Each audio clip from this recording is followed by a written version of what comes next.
The shark is not working.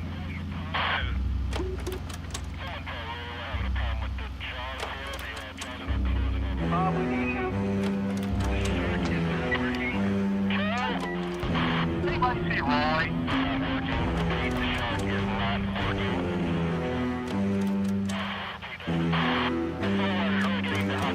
Causing it not to work at all. Alright, let's try this again. Okay, rolling.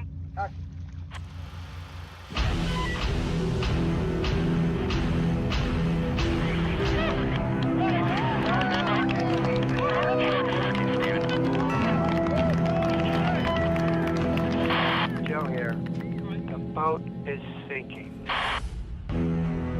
3 decades after the release of what many consider to be the original summer blockbuster, stories of the hardships experienced during the filming of Jaws are the stuff of Hollywood legend. It filled me up with stories that I could dine out on for 35 years. If I wanted to, I could just hold back any but the stories from Jaws. Through accounts like Carl Gottlieb's The Jaws Log and numerous television documentaries, multitudes of movie buffs are familiar with those famous tales of the shark not working. We're all groping in the dark for a way to tell the story because the shark wasn't working. It kept breaking down. It is as if God created the devil and gave him Jaws.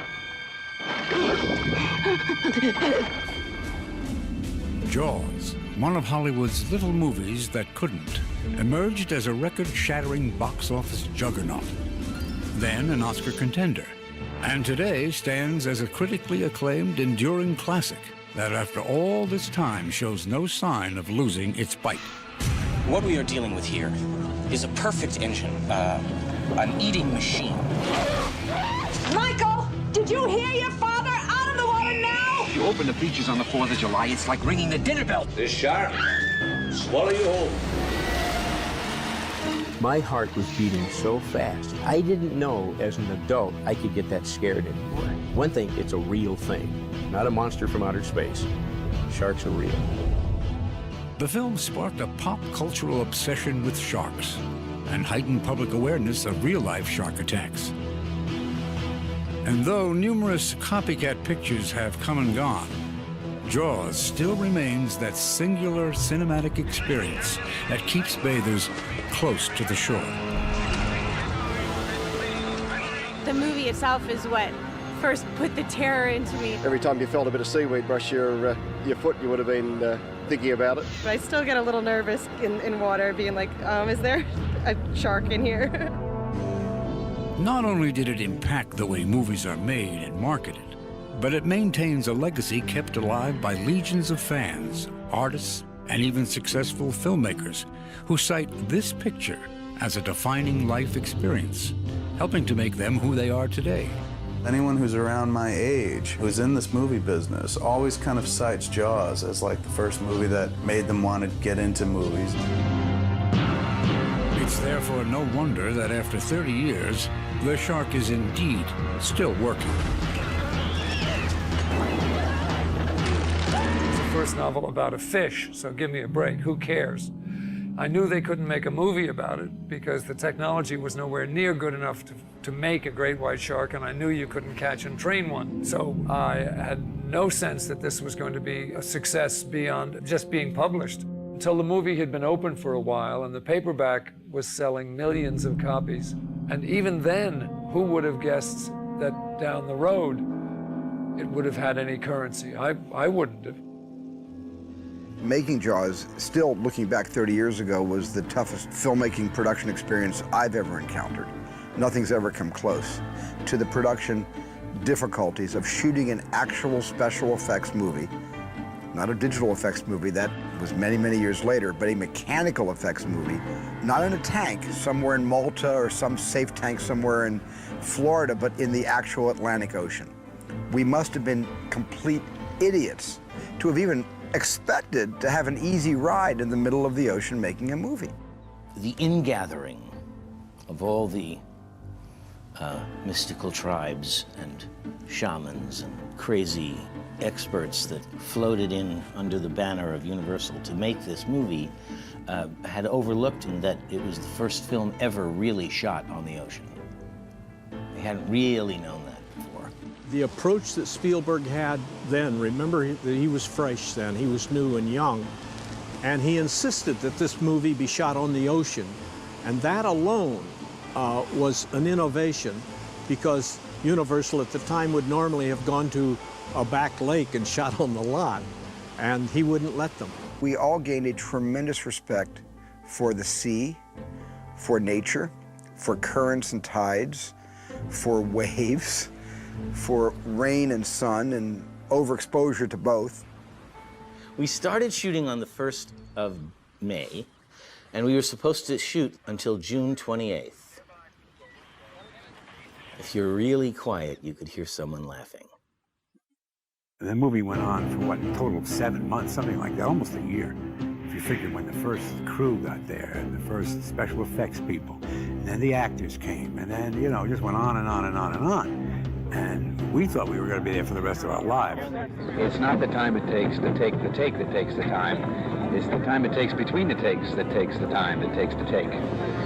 The sea conditions have been so impossible that it's really hurt our schedule, and you know, put a general somber note behind the scenes on the production, because we've been here 105 shooting days, and we were only scheduled for something like 65 or 70. And they started the shoot without a cast, without a script, and without a shark. And that was, you know, after May 1st. And we're going, and we're shooting. What are we shooting? I don't know. What are we doing? No, because he'll be so energetic. He'll be screaming and yelling, "It's a great white, it's a great white." I knew it all along. And there's only... It's hard to imagine a world where Steven Spielberg isn't a household name.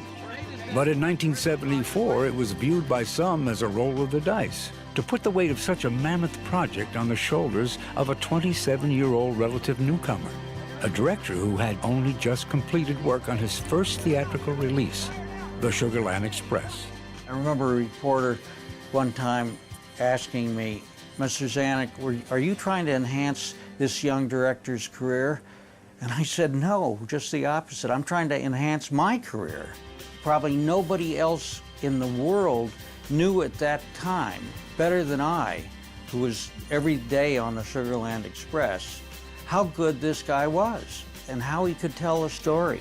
Steven Spielberg storyboarded the actual scenes and then shot them. And the studio production department wanted to know every storyboard there was. They didn't know every storyboard there was.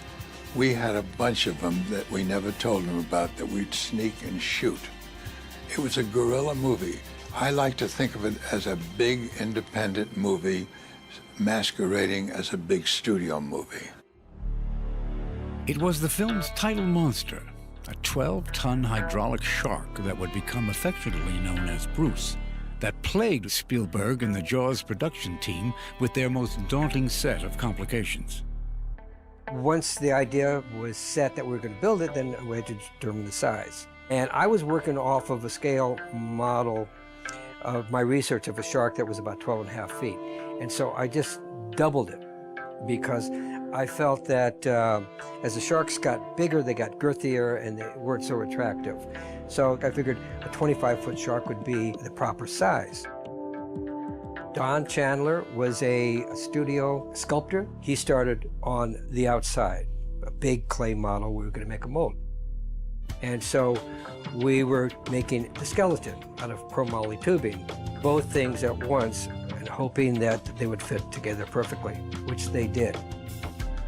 My part that they gave me mostly was the cosmetics of the thing and the skin and the looks of it and all that. And when something mechanical would break in the shark and the shark's head would turn clear over, of course it would rip, and then they bring it back to me and say fix it. Then we'd have to patch the whole shark.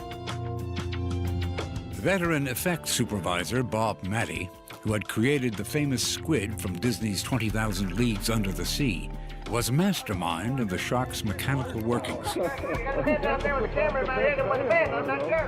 Bob Matty, my mentor, greatest guy in the world. He loved what he did. I just fell in right behind Bob. He was like my hero. There was never, ever a down day. I mean, he was pretty much tireless, and he always looked at the upside.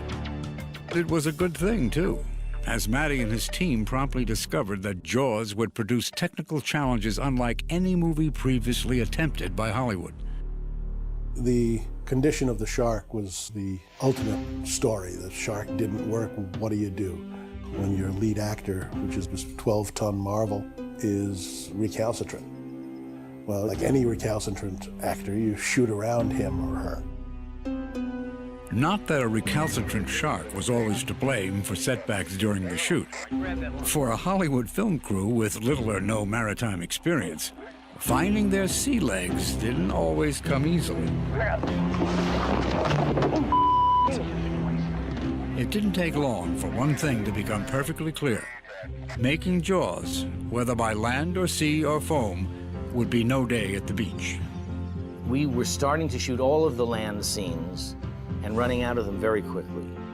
And Carl Gottlieb and Roy, David and Dick, the producers, Stephen, myself, and Verna Fields and her son would meet every day at Stephen's bungalow and try to make sense of the next day's work or the days after.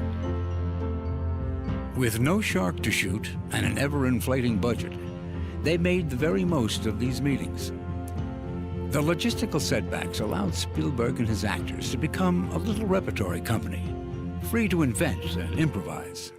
The thing I remember most is Stephen, obviously, allowing the actors to ad-lib, because a lot of this was ad-lib. You want to get drunk and fool around, they eat coffee, I mean, all these dead doll's eyes. That's my favorite. I think that's one of the things that was so extraordinary.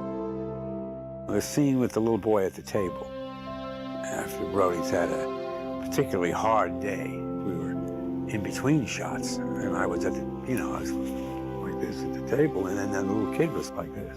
We started with our hands underneath our chin. Then he'd do this, and I'd do that. And I went, and he went. And he made a monster face, and I kind of went like that. And I went out to the kitchen in the house. I said to Stephen, come here, watch this. And I went through all the motions, and the little guy went, copied right after me. He said, okay, and he brought the camera in, and we did that scene. Get out of here. With the summer season fully upon them, frustration began to mount amidst the already exhausted crew, as discouraging reports of the film's malfunctioning antagonist continued to spread across the island. It was, if not the first movie with the radio mics, it was the first one that I was aware of that had all these radio mics all over the island. So every day, you could hear this. The shark is not working. Repeat. The shark is not working. Repeat. The shark is not working. And that was the constant refrain, because every time they tried to test the shark, it would come up like, or its eye would fall out. I have a saying in films that film companies import their problems. They don't find them where they go. And in our case, we imported our problem, and that was the shark. And we didn't have enough testing time. And on Bob Matty's behalf, if we had given him the 15 weeks that it took to work the bugs out of the shark, it would have worked on cue. We were pioneers, and that's the best word I can think of, because nobody had ever taken on the Atlantic Ocean in small boats. No one had ever worked with a mechanical shark of the sophistication of ours. We struggled like mad, but the end justified the means. Then one day you heard this. The shark is working. Repeat. The shark is working. Repeat. The shark. What you see in the finished picture is practically every frame of usable footage of the shark. And down. Strip it off. One more time. Shark comes up, bites at the mast, snaps 2 or 3 times, shaking the head, but always working its way into the mast. Okay, start it. Okay, Roy, action. in, bring it in. And the last shot, before we all went back to Long Beach for another month of shooting in California, was going to be the shot of the shark blowing up. And we were rigging the shark to blow up and blow scrib and all kinds of stuff up into the air. And they were loading it. And finally the sun went down and I'm shooting high speed. And I said, Stephen, they're not ready and I can't shoot high speed. Stephen said, you shoot it in the morning. Stephen went to the airport, got on the airplane. He was already packed and left the island. He was ready to go. I said, goodbye, I'm going back to LA. And I got into a motorboat and sped back to the mainland. Stephen and I were on a flight back to LA, and I said, so how was the last shot? You know, they blow up he said, they're doing it right now. I said, they're doing it right now, why aren't you there? He goes, and I said, Stephen? He said something like, well, he got word, he knew that they were gonna throw him in, so he decided to just skip out and not do the last shot. Not do the last blowing up shot. Yeah, not do that one. Which became, by the way, a tradition of Stephen's. He never would do the last shot of his movies because he thought the crew was always gonna do something. And he probably was right. Had I been on his crew, I would have. But it's become a tradition that Stephen never shoots his last shot. One day, I'm gonna use this information.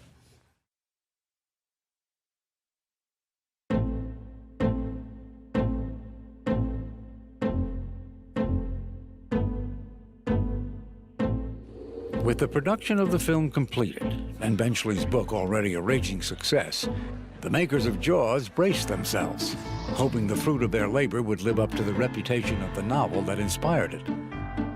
Little did they realize that their fish story was about to change the face of Hollywood. I couldn't really see beyond all of the screw-ups that were apparent to me and were more apparent than anything else. And so in my ignorance, which is pure ignorance, I was saying, oh, this is gonna be a disaster. And then we made this movie that crashed into people like a speeding truck.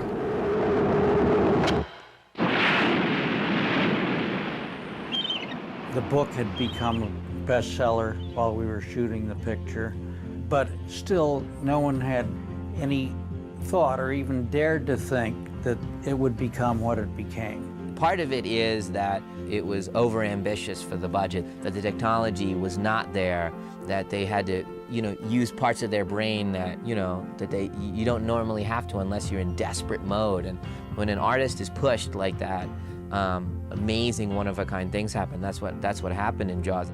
It was just an extraordinary, a perfect creative storm.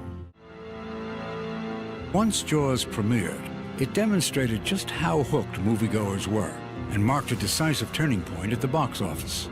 The buzz generated by advanced screenings demanded that it become the first movie ever to be released in over 400 theaters.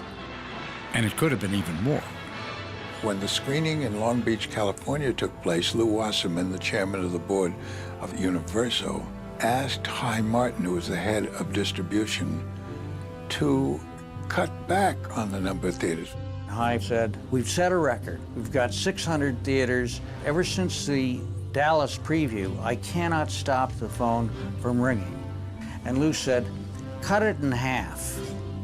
And everybody was kind of stunned. Cut it in half. Why? He said, I want people in Palm Springs, California, to have to come to Los Angeles to see the movie. I don't think we thought that we were releasing a, quote, event movie. We thought we had a very successful movie. We thought they should be waiting to see it. My colleague Lew Wasserman always thought that the best advertising was people standing in line. Lew said, I wanted this to be something that you couldn't get into. He wasn't interested in just taking the weekend. He wanted to take the summer, and we took the summer. When you opened in 400 theaters, it was different. You could play all summer, and if you looked at the grosses were constant. Smoking loge is sold out, seats downstairs in the first 7 rows only. When the movie was out for like a weeks and months, I would still be going to the movies, not to see a new movie, but to see Jaws again. And, you know, one for Jaws, and they'd look at you like, again? You know, it's like, dude, just give me the ticket, you know. They began to see that the film could become an event and a marketing phenomenon. Of course, nowadays, it's the marketing of a film is more important than the film itself. And I think we can attribute a lot of that to the success of Jaws. It happened to work on a very mainstream level, on a mass audience level, but the movie itself was so incredibly solid and beyond solid, just exceptional from end to end, that when people throw together their summer movies and the eye candy stuff, they just tend to forget that that movie was a lot more than just eye candy. Although it is credited with having started the syndrome of summer blockbusters and mindless movies and all that stuff, the fact is that Jaws, and I think many critics will agree, was a fine movie of that genre, which was very rare. Jaws. Only The Exorcist could be compared with Jaws. A stunningly effective thriller sending shivers of terror down the spine. The most perfectly constructed horror story of our times. As terrifying an adventure as has ever been put on the screen. Wonderful movie making from start to finish. Destined to become a classic. Given its monstrous success and critical acclaim, Jaws was roundly expected to receive the lion's share of Oscar nominations for that year, including Best Director for Steven Spielberg. But unfortunately, those high expectations came up short. And Milo swore. Oh, I didn't get it. I didn't get it. I wasn't nominated. I got beaten out by Fellini. Jaws did get the nomination for Best Picture. Well, it's about time. But it was in light of this that some in the industry thought it scandalous that Steven would be overlooked for Best Director. Who made the picture? Somebody's mother? The director. This man made Jaws. Are you kidding? Who's kidding who around here? It's the biggest disappointment for me of the whole Oscars. I thought Steven did a brilliant job directing Jaws, and I have no idea what happened. It's the one thing that I cannot comprehend yet in my head, how a Best Picture can be nominated, and yet the director, who is basically responsible for it, does not get the nomination.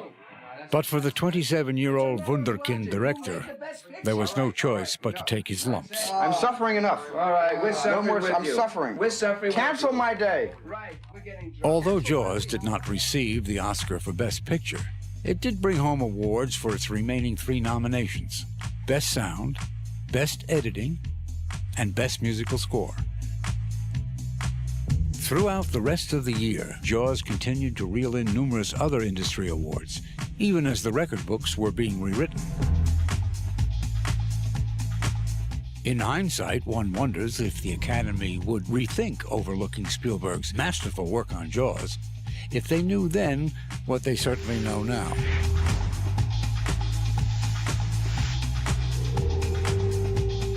Of course, a much decorated career still lay ahead for Steven.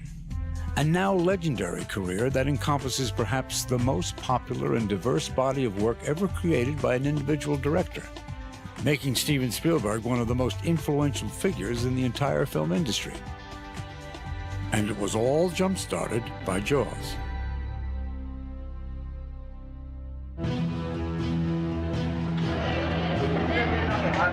Audience fascination with Jaws was by no means limited to the U.S. Shortly after its domestic release, Jaws swam its way into theaters across the globe, and moviegoers couldn't get enough. The biggest thing I remember about Jaws is traveling around the world, promoting it.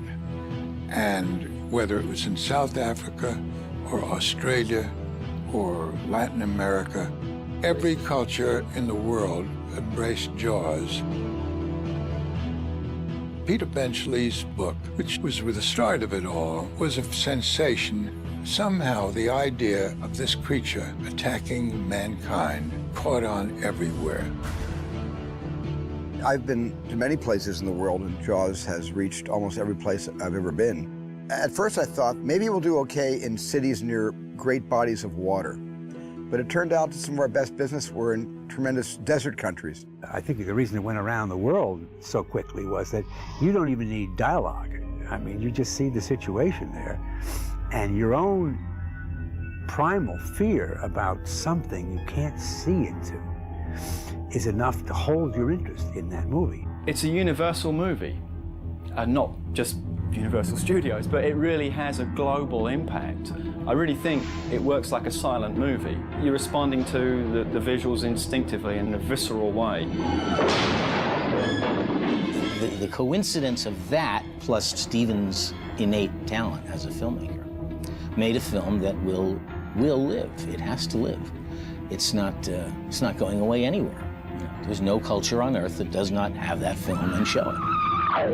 It was shown in 40 countries, in 17 different languages. If you forgot what terror is like, the original Jaws is back. And then there was the merchandising blitz. Almost overnight, Jaws became a cottage industry, and suddenly sharks meant big business.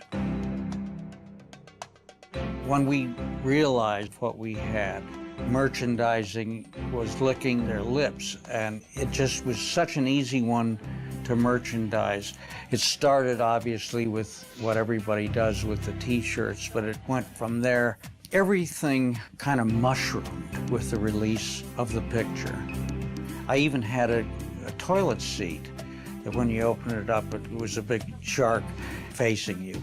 So, I mean, everything, lunch pails to barbecue sets, it was incredible, and one of the first big merchandising events to take place in connection with the movie.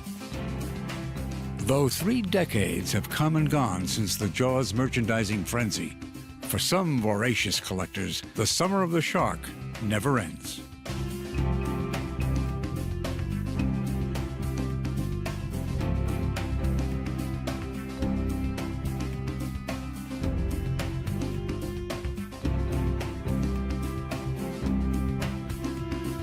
In recent years, the picture's enduring popularity has seen a resurgence of Jaws-related paraphernalia, from children's toys to high-end collectibles to video games.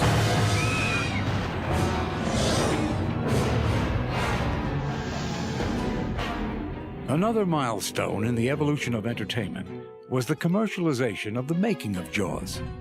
Though commonplace today, capitalizing on a picture's behind-the-scenes accounts was rarely, if ever, seen in the mid-'70s. I'd always been interested in movies as something more than just sitting there and passively observing them. The Jaws log by Carl Gottlieb and Edith Blake's book, The Making of the Movie Jaws, both of those were inspiration for making me interested in films.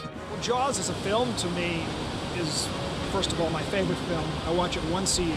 And when you examine the film in its finished state and you look at the process in making the film, or you read Carl Gottlieb's Jaws log, or you just read the other histories, or as I remember reading about it even as a kid, it's almost like film school in a movie. I remember in film school reading an interview with Steven Soderbergh, who said that he was Jaws obsessed, and that his favorite book was the Jaws log, and that he carried it with him everywhere. And I thought, okay, I'm on the right track.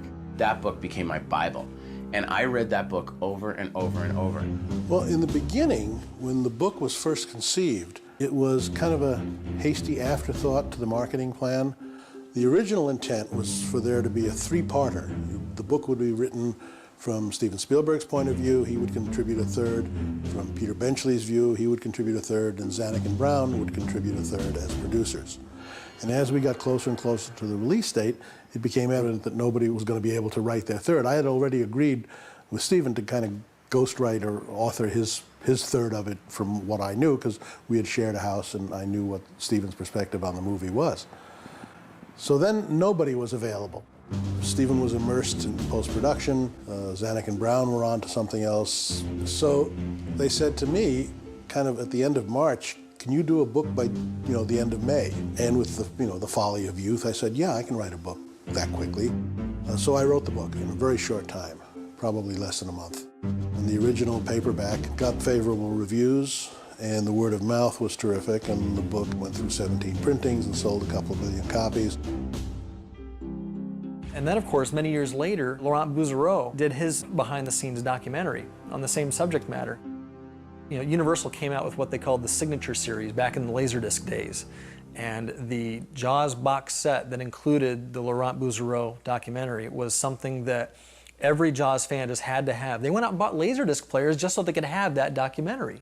When I got to the Jaws documentary for the Laserdisc, I felt that I'm gonna try to do a Bible or some kind of a reference to that particular movie, because how many times do we get to sit across Steven Spielberg or Peter Benchley and the cast members, but you want to get all of their different perspectives. And I think for the true fans, you're just looking at those people as if they were talking to you. You know, I had seen all those pictures of Brody's son in the arms of the stuntman, and I always wondered, like, that's not in the movie, and yet that picture was used to promote the picture, you know? And I was always like wondering, what is that sequence? What is that scene? You know, and finding the footage of that was amazing, you know. Seeing that when the shark comes into the estuary, you know, it's just a fin, you know, I thought that's pretty amazing. Finding that footage of the building of the shark, doing all the tests dry, you know, and then getting the big surprise it doesn't work in water. I mean, it was just amazing, you know, I felt like I was doing what I had been sent on Earth to do, you know, to discover all that stuff, you know, and to make sure it was preserved, because a lot of it, I think that if there had not been DVDs today, you know, I think a lot of that stuff would be totally lost today. Always an important step in advancing public awareness of a movie, both during and after its theatrical run, is the film's poster design. And in the case of Jaws, few images have become more emblazoned on pop culture than this one. That image is iconic and was responsible for getting a lot of people into the theaters to see Jaws. You know, what kid wouldn't want to go see that movie? It's almost like a bullet before it hits somebody, and the fact that it leaves it all to your imagination is what, you know, the poster of Jaws did so well. It conveyed all the emotion that is aroused by the fear. And you just got it. The minute you look at that image, you got it. Jaws' poster is the Bible of how to do it, you know? That's all you need to know. You know, you don't need to know about the main characters and their arcs or anything like that. Big shark, pretty girl, bad situation. One of the things that happens when you do an iconic film is it becomes a touchstone for other artists and other comments. The Jaws artwork became an element of political cartoons, you know, for years. In fact, the shark and swimmer were used to represent virtually every issue in the political spectrum.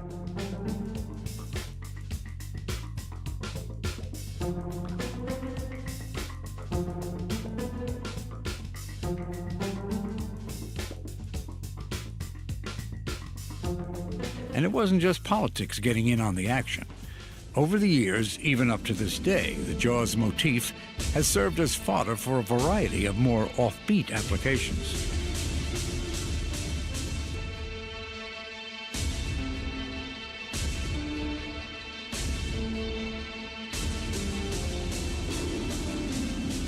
But what today has become a pop culture icon actually had very humble beginnings. The art of the swimmer, swimming above the great white shark, originated on the cover of the paperback edition of Peter Benchley's novel, Jaws, published by Bantam Books. And Oscar Distel, who was the chairman of the company, always regretted that he didn't sell it to us. He could have sold us the artwork, but he gave it to us as a publicity thing, so I kid him about it to this day. One name that is not as well known in the annals of Jaws history is Roger Castell, the artist who created the legendary image. Castell was a seasoned paperback and magazine illustrator working in New York, whose skills were increasingly in demand at the time, and the assignment was simply one among many. Oscar Distel said, "Have I got a great book for you? You'll love it. You can read it over the weekend." They felt the hardcover version wouldn't work on the paperback. I did a very rough sketch, and they said, "That's great, just make the shark realistic and bigger. Make him very much bigger." I had gone to the Museum of Natural History, and I had my camera with me, and I said, "Do you have a shark exhibit in the building?" And she said, "Yes, they do." But it was all down, and they were refurbishing. They were cleaning them. All the sharks were laying on easels.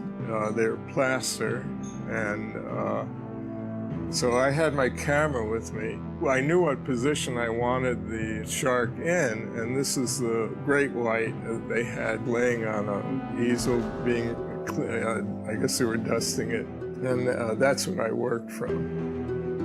The girl was photographed in the studio in New York. She was a great model. I used her for Good Housekeeping painting and asked if she would stay another half hour and just swim for this paperback. Told her Jaws. I don't think anyone knew what Jaws was then. But she was swimming on a stool. Last summer, I was painting in the studio, and my grandson Luke came in and he says, "Grandpa, did you ever do a Mona Lisa?" And he's 7. That really threw me. And I thought, and I said, "I don't think I've done the Mona Lisa, Luke." And he said, "Well, the shark will just have to be your Mona Lisa."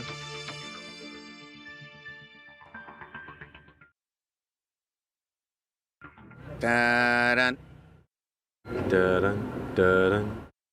Dun dun dun dun da dun da dun da dun dun dun dun dun dun dun dun dun dun dun dun. Dun dun dun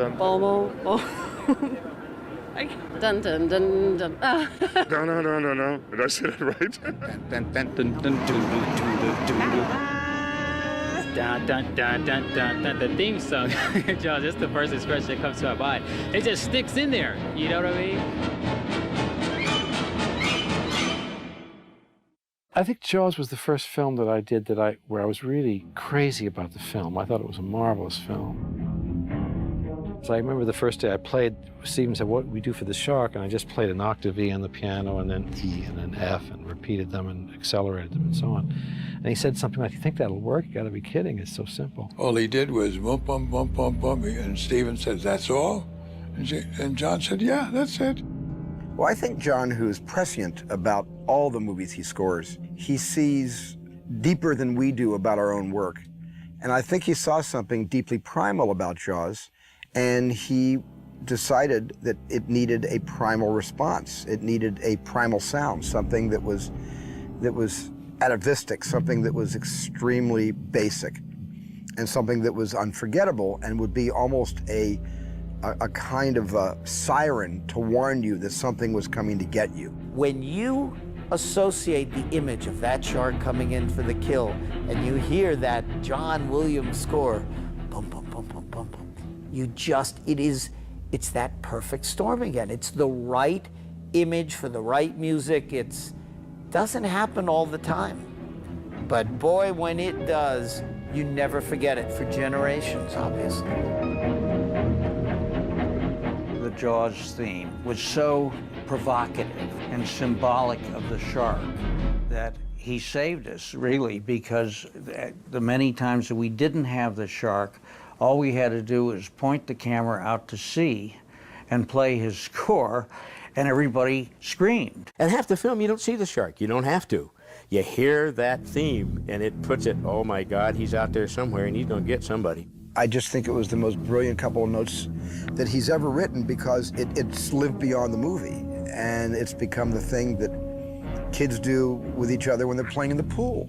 You can always creep up on somebody and go da-da, da-da, and in the post-Jaws world, it means something. In Australia, they use the shark theme as a warning sound on the beaches. I love that in the loudspeakers. Bum, bum, bum, bum. Bum, bum, bum, I'm out of here. No one would stay in the water listening to that music. Every movie after that, whenever you saw any kind of a monster beast, especially sea stuff like a shark, octopus, whatever, it was like the pounding, boom, boom, boom. Da-dum, da-dum. Don't. Da-dum, da-dum, da-dum, Don't. da-dum, da-dum, da-dum. That song gives me the creeps. What do you mean? It's our theme song. It's very flattering, you know. You think, oh, great, that's, it's whatever I've written has made it to that level. That's one reaction that I think is natural, and I'm always pleased about it. The fact that it gets up off the paper, into the orchestra's hands, out through the microphone and around the world, back into my own living room, which is my own studio where I've been working sometimes years later, is quite a miraculous, electronic trip that composers in preceding centuries would never have had the pleasure of experiencing. So we're lucky that film and recorded music and so on has the reach that it does.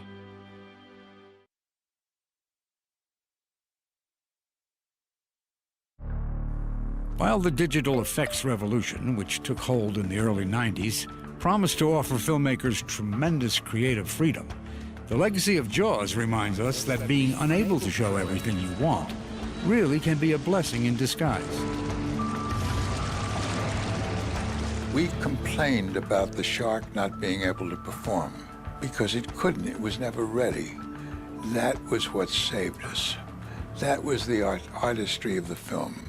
If Jaws never existed, except in the year 2005, I would have had the digital tools to have much more of the shark in the movie.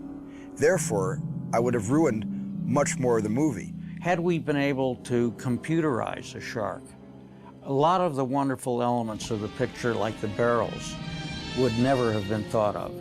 That was an idea that came during the production, and out of frustration of not having the shark, we didn't have anything else to shoot. In the very first scene with the girl being pulled back and forth, this shark was supposed to be there in the picture at that time. We only showed it later because we didn't have it earlier. They began Jaws in the opening scene by not seeing the shark, and I think it was more terrifying. Not seeing something, I really believe, is more terrifying because visually you're all right with it. But if your imagination runs wild, then it can be anything.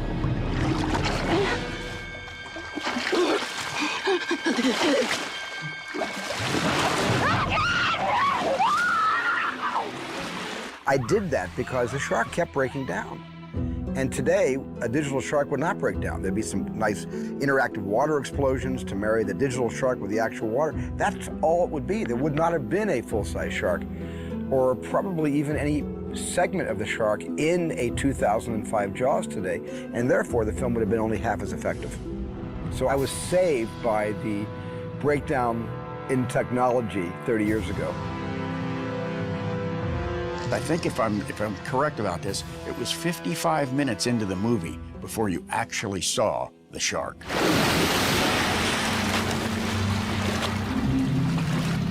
One of the things that makes the picture more believable is that you can't do many things with that shark.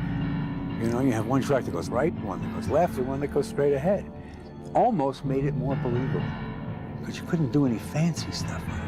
And I can't help but think that filmmakers today would want to do a lot more with that shark. In today's movies, everybody's trying to top, themselves, and they're trying to top others, and they're just trying to do it bigger and better. And sometimes bigger isn't better necessarily. Sometimes bigger is too much. It's hard to create something new that surprises people. This day and age, they've seen so much already. There's so many movies now. What's great about that, I think the expectations for what a movie could be weren't what they are today. So you have a great movie like that come out back then, and it just floored people.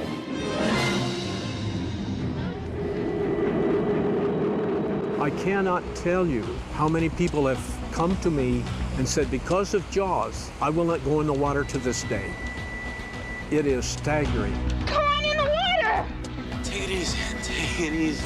I mean, Jaws essentially did for swimming what the movie Psycho did for showering in motel rooms. The shower scene in Psycho, where women especially weren't taking showers, I didn't go in the ocean after Jaws. I was at the beach one day, and a woman came over to me, and she had her little child in hand. He was about 5 years old, and he was crying. And she said, "Are you Steven Spielberg?" And I said, "Yes, I am." And she began screaming at me with a very thick New York accent, "You tell him it's safe to go out there. You tell him it's safe to go out there. Look at him, look what you've done to him." And this kid was crying his eyes out, And I said, what happened? She said, my husband showed him Jaws, and now look, he won't go into the water. You tell him it's okay. You tell him it's all make-believe. And she gave me such a piece of her mind. I sat the boy down. I looked him in the eye, and I couldn't lie to him. It is dangerous out there. I couldn't just say to him, yes, go out there. Go out beyond the waves, you know? It's all psychological. You yell barracuda. Everybody says, huh? What? You yell shark. We've got a panic on our hands on the 4th of July.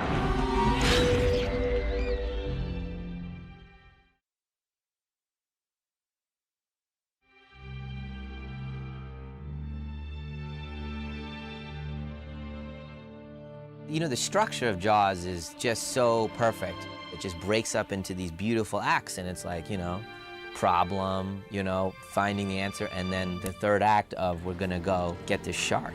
It's such a beautiful mythological structure. Is this monster about things in them? I got no spit. As all great storytelling is, you know, that the characters learn something about themselves, you know, their phobias, the things that they're lacking. Why are they chasing this thing, you know, the white whale? It's Melville. It's Hemingway. It's the ancient prophet Jonah.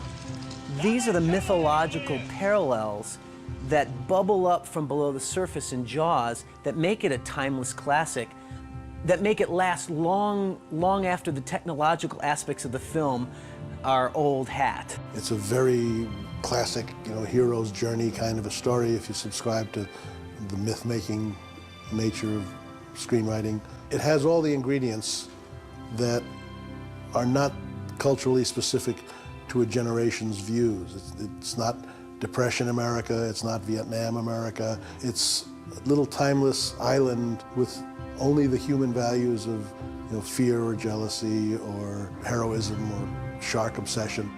Part of what succeeds about Jaws is the simplicity of the way the story was told, and the fact it's 3 men in a boat.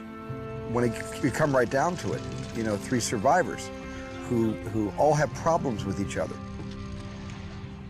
You got city hands, Mr. Hooper. Been counting money all your life. All right. Hey, I don't need this. I don't need this working class hero crap. They have huge personal issues with each other, but those are all cast aside as they have to become partners in order to help each other live and get through the experience. And the shark becomes less important than those 3 characters. And I have to give Peter Benchley total credit for that. That was in the book. The characters in Jaws are composites, all of them are. In Jaws am 2 people. I am Hooper from the environmental point of view. I am the guy who says he doesn't want to hurt you, he just wants to eat you. On the other hand, I'm also the character of Brody in that every book I've written has been an everyman kind of book, of what if. What would happen if a normal Joe gets himself into a position that is way beyond his capacity to handle it. And here's Brody, who doesn't swim, who's never been in the ocean in his life, who's a retired New York City policeman, who's out in the boondocks, and suddenly he's cast into having to be a seaman. This is ridiculous. After watching a stumble bum like Brody, you know, save his neck by just doing what almost anybody would do in a situation. You get a gun, you get out of the boat, you try to save yourself, you get up on the mast, you shoot the thing, you know, you do what you have to do. So much so that you feel like you have done it. Everybody sitting in the audience did it, because I certainly did not show any courageous aspect of myself up to that point. And the characters drive you so forward that by the time the shark is, you know, flapping its mouth, jumping onto the boat, all you can think of is, Quint, get your feet away from its mouth. Just get it away. Stab it, get it away. Oh, no, no, no, no, no. Ah, shit. Ah. You've got the family unit in the first half of the film, the Brodies, very, very personable family that you just, right away you love them when they wake up in the morning and you're there with them. They're in the yard, not too far from the car. How's that? Like you're from New York. I always said that the characters in the movie would just reminded me of, like, you know, relatives. That's how I felt I knew them. He had such a great handle on depicting suburban, middle-class, everyday American life. And what he put up there was almost documentary-like. I mean, it was just so real. One of the things that Jaws did that I wish movies still did more of is invade a community and use actual locals in the movie. It brings the movie to life in such a real way. Islander Lee Fierro, who portrayed the grieving mother of doomed Alex Kintner, still lives on the vineyard today. Her now infamous confrontation scene with Chief Martin Brody has become a favorite sequence among Jaws fans. Chief Brody? Yes?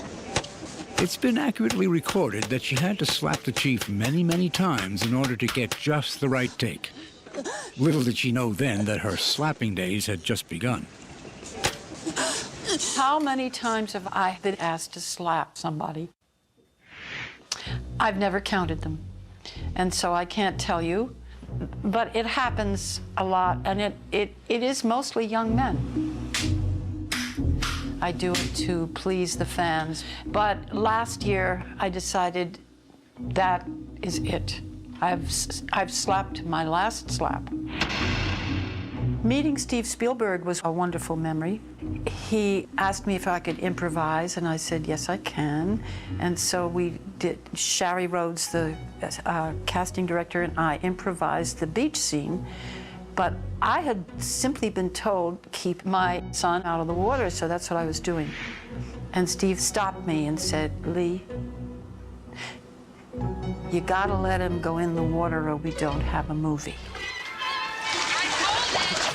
They had a raft that was cut in half, and they take my raft away, and they put this half a raft over this. It was like that round that they filled up with blood and all this stuff. He goes, now lie on the half a raft on top of this, and it's gonna blow up. When it blows up, go underwater and stay under there as long as you can.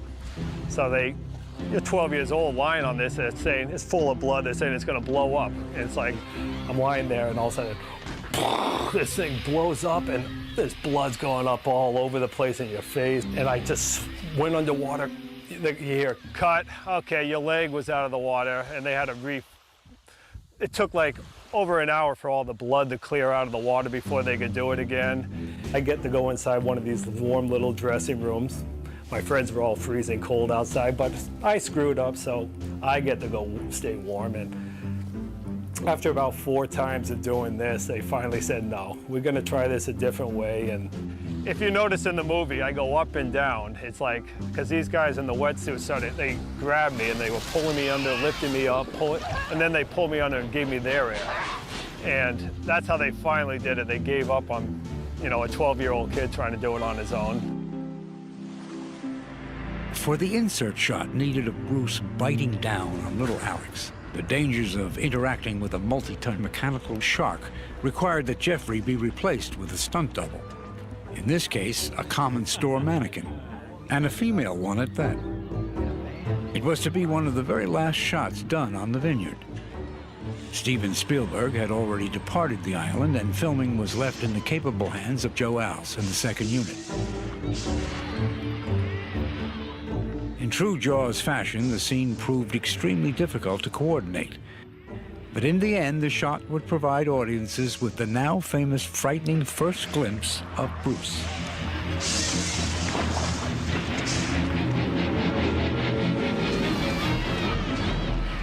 You folks were born here, right? Yeah, I'm an Islander. Vineyard native Jonathan Filley, who played Tom Cassidy in the film, parlayed his one and only acting job into a solid career in the motion picture industry. I had done a lot of acting in high school and really thought that I wanted to pursue an acting career. And there I was on the vineyard and saw an ad in the paper they wanted extras for Jaws. So I sent in a snapshot of me at the beach the summer before with some friends, and so, circled that's me, and they cast me. There was so much stuff that they didn't need that was shot. I was in and out of the production and around it quite a bit. There's a piece in the picture where this guy is complaining to the chief that, chief, the kids are karate chopping my fences. But, of course, they didn't need the actual coverage of the kids karate chopping fences. What I really cherish about this movie is having grown up on Chappaquiddick. There's that wonderful scene of, when they come over on the Chappaquiddick ferry, and the guy running the ferry is this old fella, Dick Hewitt, who passed away 15 years, 20 years ago. And Dick was, an integral part of my childhood. And just seeing Dick, it brings back so many memories.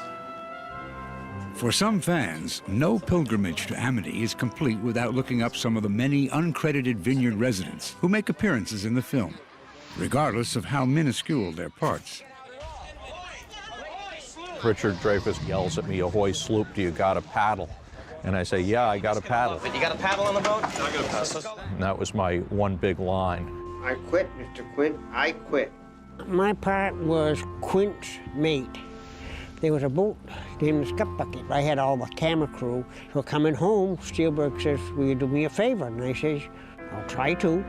He says, "So will you take a speaking part with the dog?" And I said, "Yes." So I went to clean up a little bit, and they told me I had to get dirty again. So I didn't have to shave. I couldn't shave anymore. I'm Henry Carrero, and I was one of the two guys that claimed we caught this tiger shark that you see was right on this spot. And of course, it turned out to be the wrong shark. Right in this area, we had the shark here, hanging by the tail, which is a real one that we were told cost, I don't know, maybe $10,000 to have it caught off Florida and flown up here special in a box. And they called him Oscar. So we got a lot of use out of that thing. But smell, oh, that tiger shark really got right. I didn't know who Dick, my partner, was, so I met him that morning. And we hit it off very well. Funny, he's a character in his own right. I immediately just clicked with this guy, and we started, cracking each other up and making jokes. Henry's a very, very quick fella, but he ad-libs very well, and we played very well off of one another. Gentlemen, the officer asked me to tell you that you're overloading that boat.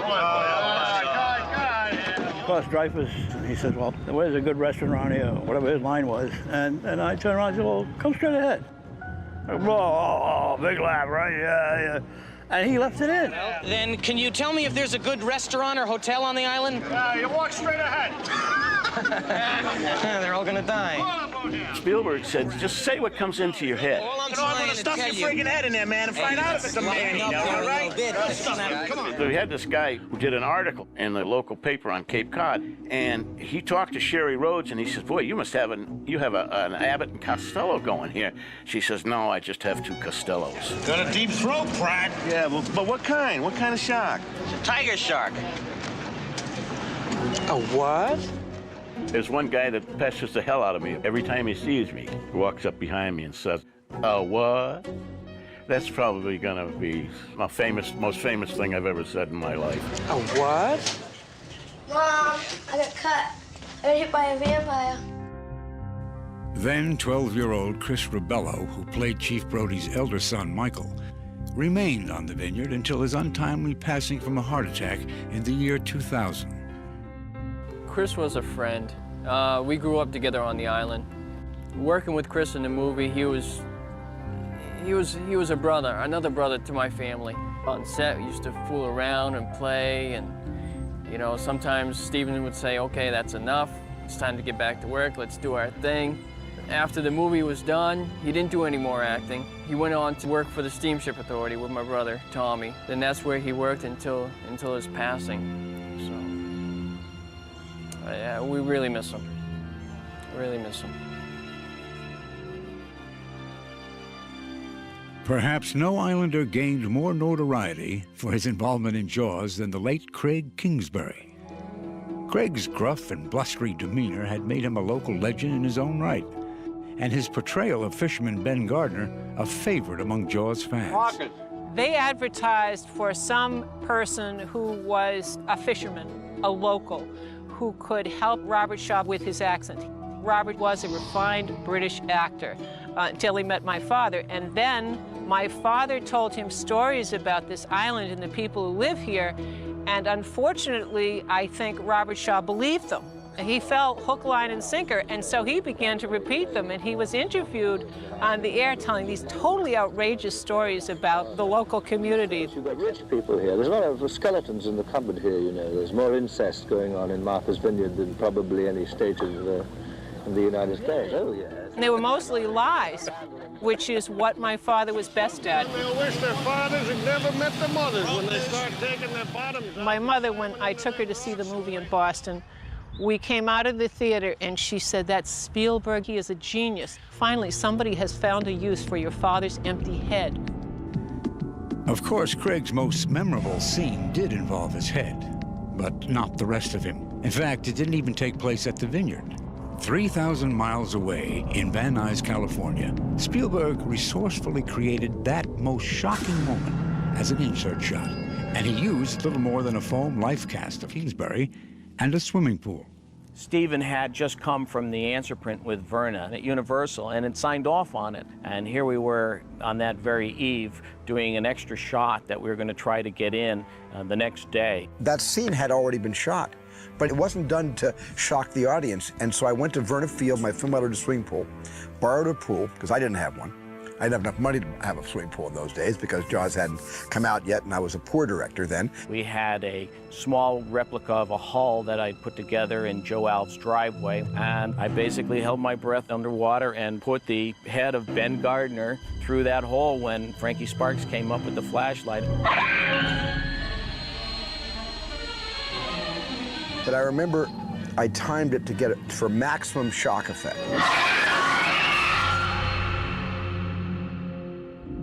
This is the pool where Steven Spielberg filmed the Ben Gardner sequence. Very and that famous. was done right here. Scary, scary moment. What was the most satisfying edit you did in Jaws? The most satisfying edit, I have to say, was the face coming out of the boat, because when I went to that preview and that audience just went 6 feet off their seats and let out this incredible scream, that was really satisfying. When we found this place, it was still full of her reels just sitting there, but it was amazing treasure to find. These are some footlockers that we found at the house. These came back from Martha's Vineyard from the shoot there, and you can see Verna Field's editorial Jaws on the cover of this one. And inside there's several film reels of Verna's work still kept in these boxes here. This is full of different films that she made. Yeah, she had set up her editing facility here and edited all of her films in this building right here. It's kind of cool that this humble, simple room is where one of the greatest movies ever was put together. What are we looking for? Well, we're looking for a nice place to show that Quint refuses to slow down the boat. And here we have the moviola that Verna Fields used to edit Jaws. Every second of the Jaws film passed through this machine by the hands of Verna Fields. That's special. Doesn't look very pretty now, but maybe someday it will again.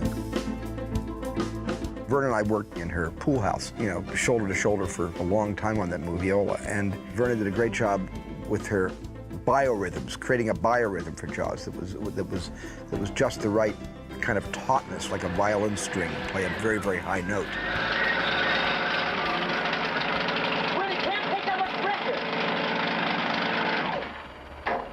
That's the spot, Steve.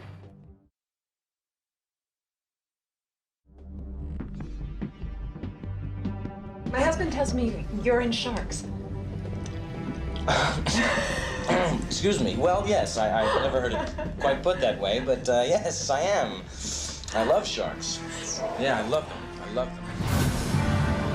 I think the fascination with sharks comes from many things. One, they are the last surviving predator that poses a genuine threat to man in an environment in which he chooses to go. E.O. Wilson said, "We don't just fear our predators, we are transfixed by them, prone to weave stories and fables, because fascination breeds preparedness, and preparedness survival. In a deeply tribal sense," he said, "we love our monsters." I believe that worldwide, young children, all male children at least, have a fascination with either sharks or dinosaurs. And in my case, I was able to grow up around here in Nantucket where sharks were in proliferation, so I was able to fix my fascination on sharks. One couple whose fixed fascination led to their preeminence in the field of great white shark research was husband and wife team Ron and Valerie Taylor of Australia. Their combined experience throughout the 60s and 70s documenting these elusive animals made them the perfect fit for the Jaws creative team. They were commissioned to shoot live shark footage for the picture's climactic cage sequence. The assignment would prove to be almost as harrowing as anything in the film itself. I told them that there's a problem because our sharks, on average, are only about 13 feet in length, and yet your mechanical shark is 26 feet in length. And they said, well, there's no problem. We'll send you a small man and small cages. We built a scaled-down cage, and we tried a dummy, and that didn't work. So we found a small person that said that they could scuba dive. Carl wasn't an experienced diver, so we gave him an introduction to diving just down on the waterfront and took him out to Dangerous Reef. And when he saw his first great white shark, he was terrified. But to give him his credit, Carl actually did get into the cage with these great big, dangerous-looking great white sharks swimming around. Dangerous-looking because we had put a lot of bait in the water to attract them to our cages. Joe Alves came into my office one day with his hand behind his back, and he said, Bill, we've screwed up. And he held up the tanks that had been miniaturized. He said, the little guy only has 8 minutes of air. What we were not thinking is that a small person still sucks up as much air as a large person, and the tanks were very small. So immediately when he sort of panicked, he sucked up all the air out of the tank. Carl was very reluctant. He was afraid, very afraid. The production manager was calling out to him to get in the cage, and he was very slow about it. And just as he was about to climb in, a large shark tried to swim over it and got its head stuck in the bridle. And of course it was trapped, and it went crazy. And the tail went into the back part of the little boat and tore out all the hydraulic cables that took fuel and fluid to the motors. And it started to run across the deck, and as it did that, the tail flicked Carl's face. And Carl just stood there, and then he looked up and he said, "Is that my blood?" And it was actually the hydraulic fluid, and we never got him in the water again. If Carl had been in that cage, he would have lost his life. There wasn't much I could have done to get over there. The shark was still tangled and thrashing around it, tangled in the cage on the bottom. Carl would have been in there and drowned. So his reluctance saved his life.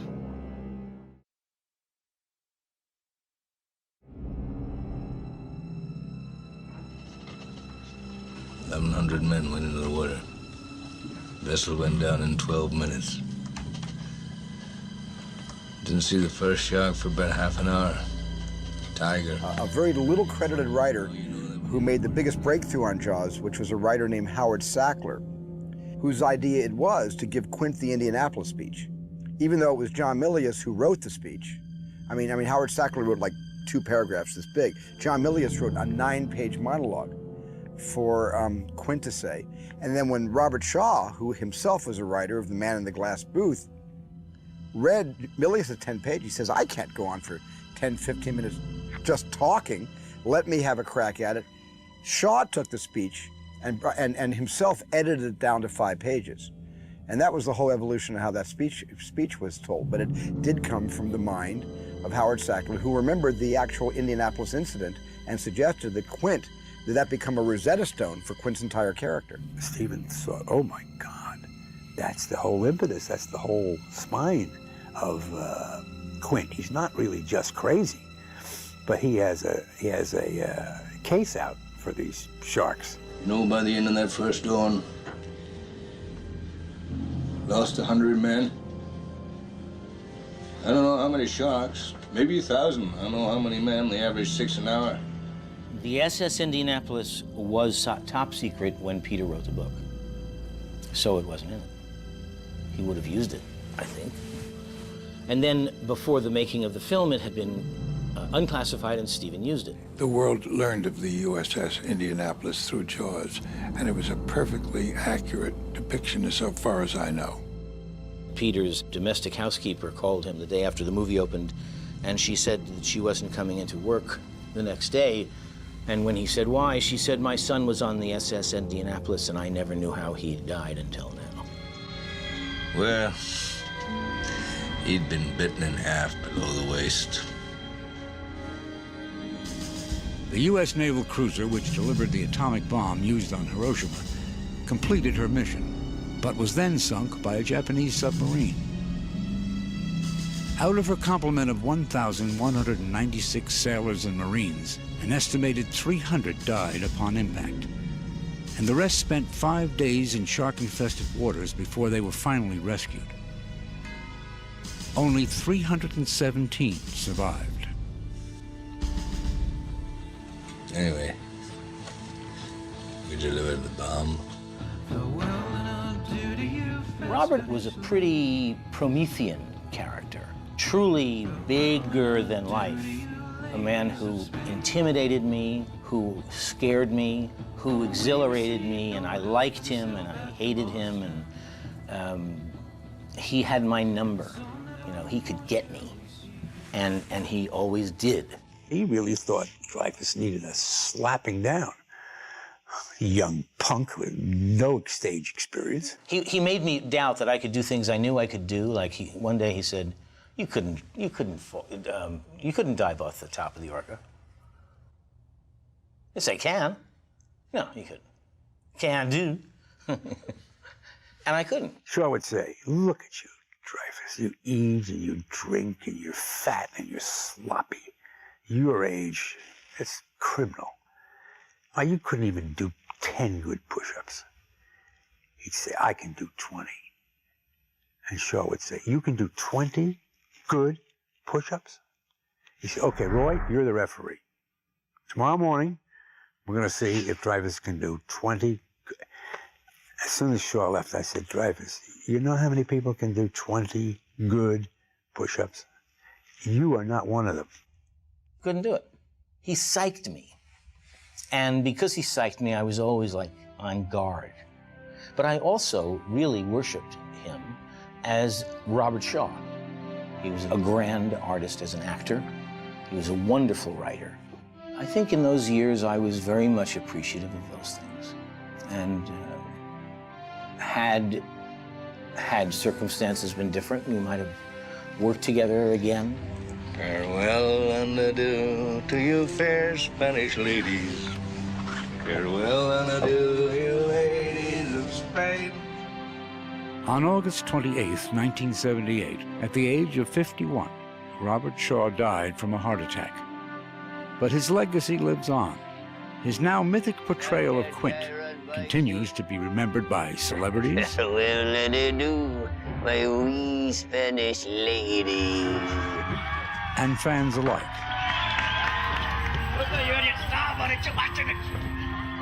Bad fish, or like going down the pond and chasing bluegills and tamacats. This shark can swallow you whole. Mayor, Chief, ladies and gentlemen. Commemorations of the film's central characters and scenes show up in the fine arts as well. Exquisite depictions from sculptors, painters, craftsmen, all fans from around the globe, reflect the creative excellence of the film itself.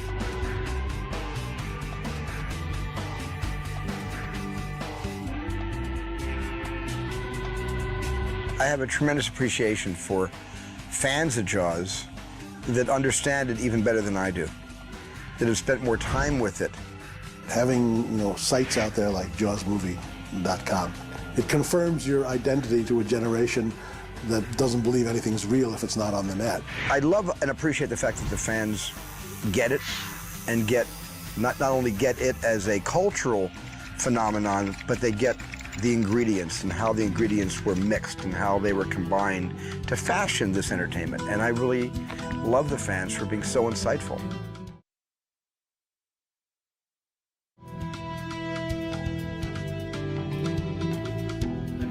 I'd like to present the key to the town of Amity to Mr. Peter Benchley. It was amazing to me to discover what Jaws Fest became. When I first heard about it, I thought it was going to be some rinky-dink gimmick by the Chamber of Commerce of Martha's Vineyard, and they did it so well. It brought, well, I guess 2,000–3,000 people from all over the world. I was enormously impressed. This is the first time we've all been standing together, and that includes the making of the movie 30 years ago. There was no wrap party. We never were all in the same place at the same time until now, so this is a more historic moment than you can imagine, and we thank you for it. So much interest in this movie. I had no idea that it had this national and international attention, and this is the Star Trek convention for people who love the movie Jaws. Is that $3,000 bounty on the shark in cash or check? You yell shark, and we've got a panic on our hands on the 4th of July. Chief, Polly sent me to find you. There's a bunch of Boy Scouts on April Bay doing the last room for the merit pageant. People come from all over the world, from Dublin and Edinburgh and New Zealand and Australia, and it's just stunning. I think that to me really shows like the bonds and the fan base of the movie. Like 30 years on is an achievement to have us all together. Oh yeah, I saw that. I've got one at home. It's a much larger version of it. Much larger. Here to see the big shark, take some pictures. You can literally fit in there. He will literally swallow you whole.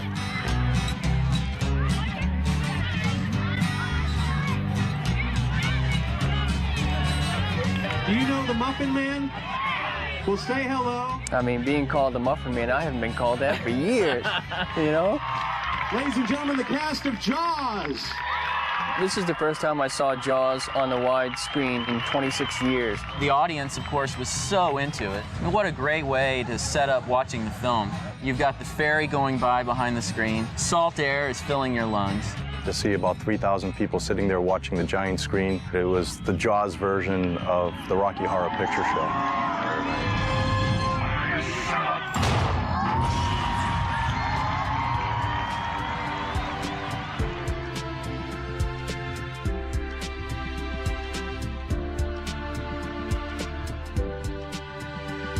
Jaws is really unique in the way that it was filmed in this specific place. I mean, other movies are filmed on all kinds of obscure locations. Most people don't have a clue where they were filmed.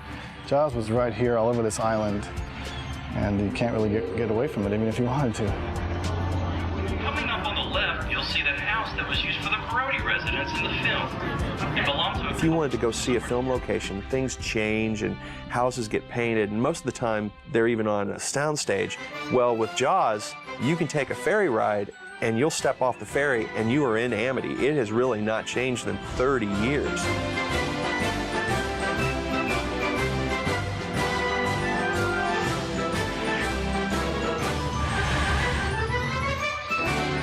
I do know that people come here on a regular basis. Jaws questions are probably some of the top questions we get in our visitor information centers.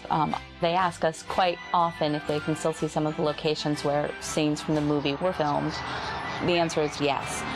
Some of the scenes include South Beach, where the opening bonfire was done, Amity Town Hall, which is actually Eggertown Town Hall, right on Main Street in Eggertown. Also the Chappaquiddick Ferry is a very small ferry that takes you between Eggertown and its island, which is Chappaquiddick. At the Grange Hall in West Tisbury, the Jaws Fest Behind the Screens exhibit is drawing hundreds of islanders and fans. Contributed by private collectors, these artifacts of Jaws have returned to the island for the first time in decades. Prop collecting has become really big business in recent years thanks to the internet.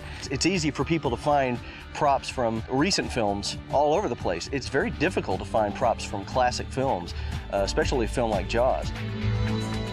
I got into Jaws probably when I was about 5 years old. One of the first props I ever had was a harpoon gun. And if you're 5 years old and you have the harpoon gun, of course you need the barrels and the tank, and the list goes on and on. Spent 30 years of my life tracking this stuff down, and I think I did a pretty good job, considering I found out that I probably have one of the largest collections in the world.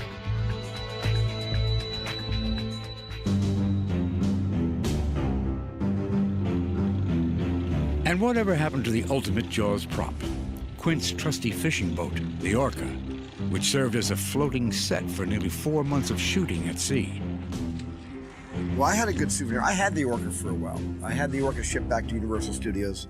We put it on the tour in the back lot, and every once in a while I go up my little electric cart and I'd visit the Orca by myself, look around, make sure no tourists around, nobody could see me, and I would just sit inside the pilot house, or I would sit in one of the cabins, or I'd walk down those few steps to where all the life jackets were just hanging, dripping when the boat began to sink.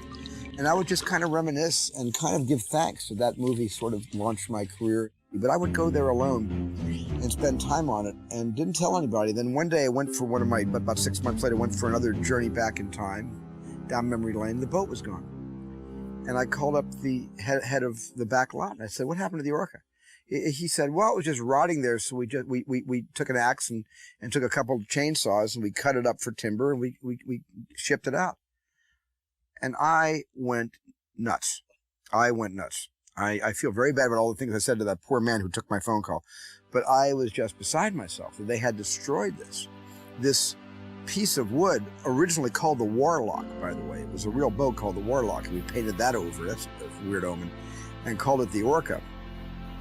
And the fact that the boat was no longer in existence, it had died, you know? And it was just the strangest feeling for me. But in a way, it was good for me because it cut the umbilical cord that was joining me to some of my worst memories about filming that movie.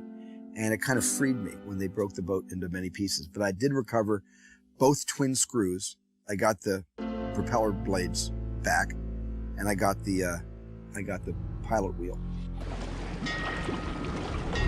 The Orca is a cast member, and what a lot of people don't realize is that Joe Alves built an exact replica on pontoons, which was affectionately called the Orca II. The Orca II, a fiberglass stunt double that was designed to sink and reemerge on command, has remained on the Vineyard. Islander and Jaws boat wrangler Lynn Murphy has kept her on a shoreline in Menemsha since filming completed. When they clean up after a movie, they got to pick up their junk and clear it out. They said, well, we got to get rid of this stuff. So I bought the Orca. I looked it over, and there was lumber and things in the special effects barge, and I wasn't sure just exactly how I was going to use it at the time, but I wasn't going to let it go to the dump. Yeah, you can see the mechanism that was under the Orca. You see all that? That was never a boat. Never a bottom. The Orca II's resting site has served as sort of a holy grail destination for fans who have made pilgrimages to the Vineyard throughout the years. Unfortunately, 3 decades of weather, tide, and souvenir hunters have stripped the boat down to little more than its fiberglass hull. People started to realize what all this stuff was, and over the years there'd be a porthole missing, and we had several of the balsa wood sterns, and they'd disappear, and then the flying bridge came off, and so on and so forth. As if the sand wasn't bad enough, guys, I got pricker bushes now. I'm a real fan, huh? Trespassing is forbidden, and the marshy terrain surrounding it is quite hazardous. But none of that has deterred the more tenacious and adventurous fans from seeking to get an up-close look. But I watched this boat sink more times than I could tell you.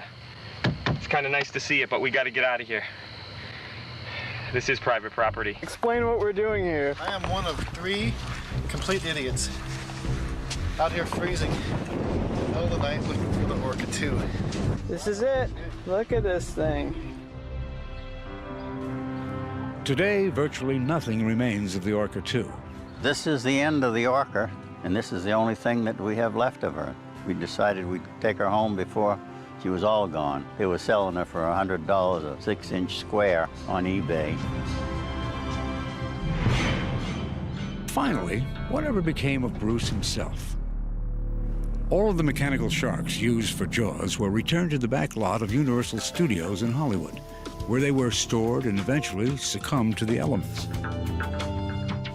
Throughout the span of the Jaws franchise, there have been 4 distinct incarnations of the mechanical shark, each one aiming to improve on looks and functionality over its predecessor. But for the truest fans, it is the original, with its trademark jowls, that remains the only true embodiment of Jaws. What happens is we needed a hinge. So you've got this sort of jowl kind of thing that happens, which I sort of hate it, you know, but I guess Jaws fans love it, you know. I guess the shark had a character that people got familiar with. Though he's been replaced by a dissimilar shark in recent years, Universal Studios Hollywood once showcased this casting from the original Bruce mold as a photo op for visitors to the park. Today, he remains the last copy from that mold, but has since been relegated to a junkyard in the San Fernando Valley. Universal Studios, with locations in Hollywood, Orlando, and Osaka, Japan, has kept their attractions up to date throughout the years. How many of you saw the film Jaws? But the lasting popularity of Hollywood's model blockbuster has assured it an enduring place in all 3 theme parks to this day.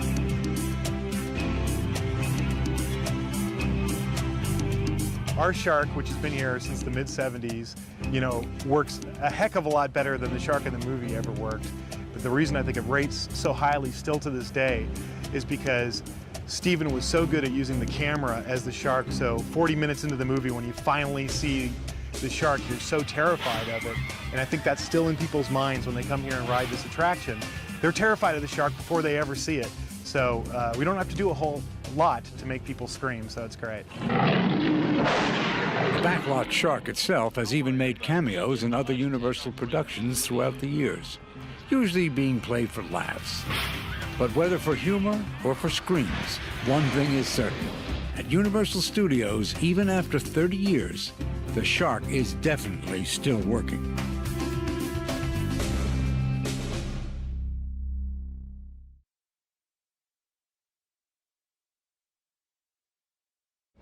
For a brief moment in time, life seemed to imitate art, as the waters of Martha's Vineyard once again hosted the presence of a great white.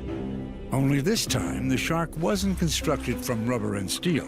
September 21st, I'll never forget that date, 2004. The big why is why that shark swam not only in shallow waters, but way up into a very tight, shallow estuarine system. What motivated that shark to get in there, we'll never know. When the great white surfaced in Jaws, Amity Island had to call in Richard Dreyfuss as ichthyologist Matt Hooper. Matt Hooper, I'm from the Oceanographic Institute. But the Vineyard has its own resident shark expert in Greg Skomal of the Massachusetts Division of Marine Fisheries. So many differences between 1975 and 2004, and that's the fact that instead of all the townspeople going out and trying to kill it with dynamite explosives and shotguns, spear guns, you name it, the public kind of embraced this animal. And the cry I got that far outweighed the negative was this positive, quit messing around and save that shark. Bobby, over the head and back.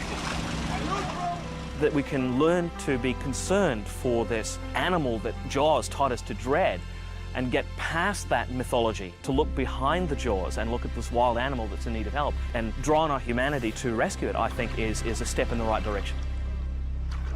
And that step is no small one. Despite infrequent but highly publicized shark attacks in recent years, the general public's attitude towards sharks has indeed come a long way since the 70s. One of the problems of creating a perfect villain, a machine that kills and eats and makes little sharks, is that the public quickly subscribes to that easy view of the shark as dreadful enemies. Jaws and its sequels, unfortunately, made them easy to dislike. It made people very conscious of sharks, and we then realised that we had to put the facts right to really convince people that sharks are to be respected and we must learn to live with them in the ocean. The great white shark, for instance, has been protected for several years now, and the numbers are slowly coming back. Over the last 30 years, the science has evolved, so we understand that sharks have a place in the ocean, and it's an important place. Environmental groups like Environmental Defense, the New England Aquarium, and others with whom I work have found that the association with Jaws draws people to at least listen to what I have to say. So it has given me the opportunity to have a third career in the sense of being a spokesman for the environment and for the oceans. Look at that animal, will you please? He is just magnificent. One of the great freedoms that Jaws gave me was to learn about the ocean that I had written about, so that for the past 30 years, Wendy and the kids and I have been able to go around the world, diving with all of these animals of different kinds, learning the problems that they face, the truth about them, having to do with sharks, for instance. If we could harness all the interest in Jaws, from the fans of Jaws to the enthusiasts for Jaws to the people who see it and who learn from it and who are liking it, into a protection movement for the oceans, we'd have a massive force going.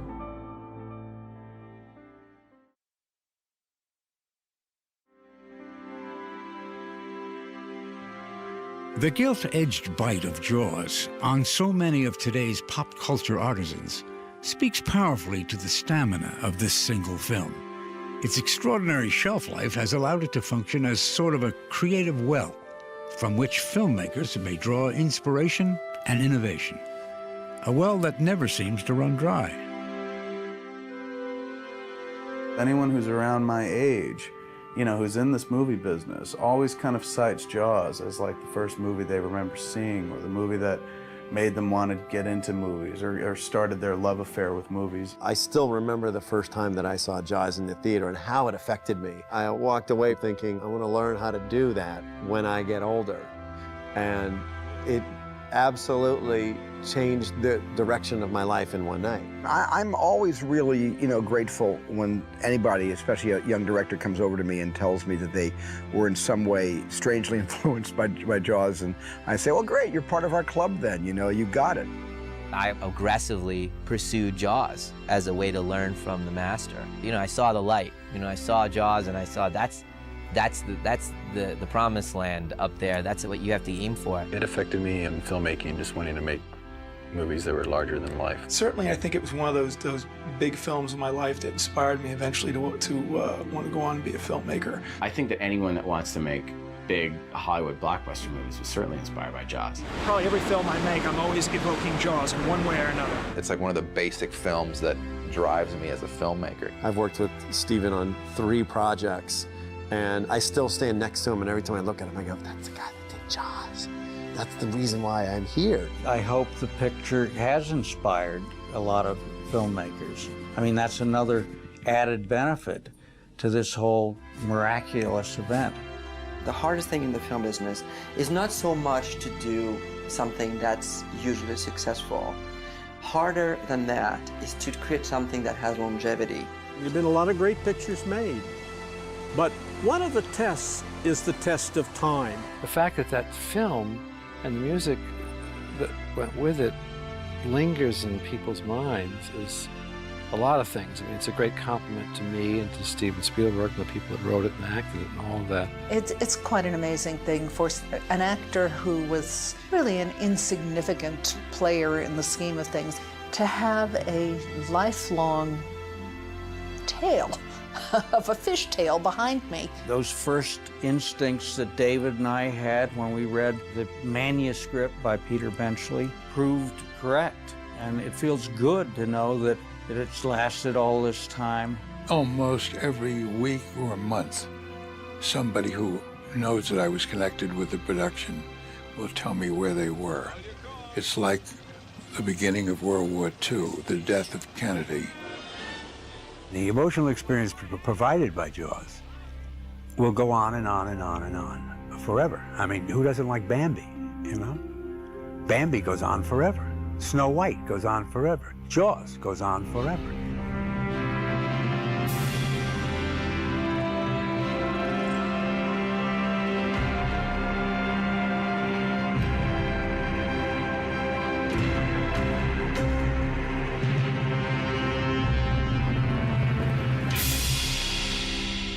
I certainly think that all of us went through a survival adventure together, the entire crew and cast and myself. And I have very, very good memories in many respects to the making of Jaws, but I have many more bad memories.